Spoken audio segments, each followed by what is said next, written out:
Let's start in Luke chapter 19. We're going to read the whole story, and then we're going to actually go back through it and pull out a number of things. Verse 1 of chapter 19. Then Jesus entered and passed through Jericho. Now behold, there was a man named Zacchaeus who was a chief tax collector, and he was rich. Say rich. What does rich mean? Means rich. It's very simple, rich. And he sought, some of you like, trick question. No trick question. And he sought to see who Jesus was, but could not because of the crowd, for he was of short stature. So he ran ahead, climbed up into a sycamore tree to see him, for he was going to pass that way. And when Jesus came to the place, he looked up and saw him and said to him, Zacchaeus, make haste and come down, for today I must stay at your house. So he made haste, came down, and received him joyfully. And when they saw it, they all complained. We'll come back and talk about that in a minute. Saying he had gone to be a guest with the man who is a sinner. Then Zacchaeus stood and said to my Lord, look, Lord, this is a really rad moment right here. We'll talk about this later too. Look, Lord, I give half of my goods to the poor, and if I have taken anything from anyone by false accusation, I restore fourfold. And Jesus said to him, today salvation has come to this house because he also is the son of Abraham. Last verse, verse 10. For the Son of Man has come to seek and to save that which was lost. Let's read verse 10 again. For the Son of Man has come to seek and save that which was lost. I want to give you a little bit of an idea of who Zacchaeus is. We got a lot of information right here already, but let me just paint a little bit of a picture to make sure you can follow along as we talk about this amazing guy. I actually really like him a lot, Zacchaeus. Zacchaeus was a short guy. What does short stature mean? It means you're short. How tall, we have no way of knowing, but he was short.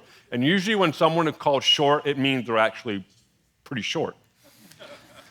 So here you have Zacchaeus. He is a tax collector. Now, what we don't understand, now today's version of a tax collector is slightly and probably quite different than this version of a tax collector. Now, some of you may not have the same opinion as me, but tax collectors in this culture and in this time in history was synonymous with the word sinner.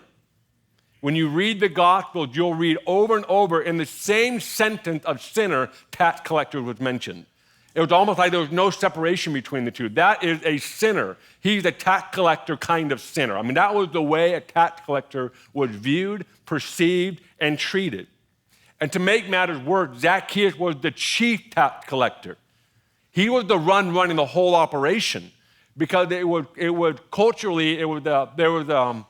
an opinion on tax collectors because they worked for the Roman government, and at that time the Roman government had some issues. A lot of people say very corrupt in so many ways. So here you have agent of corruption with the job title tax collector, and here he is. He's the chief tax collector. He's short.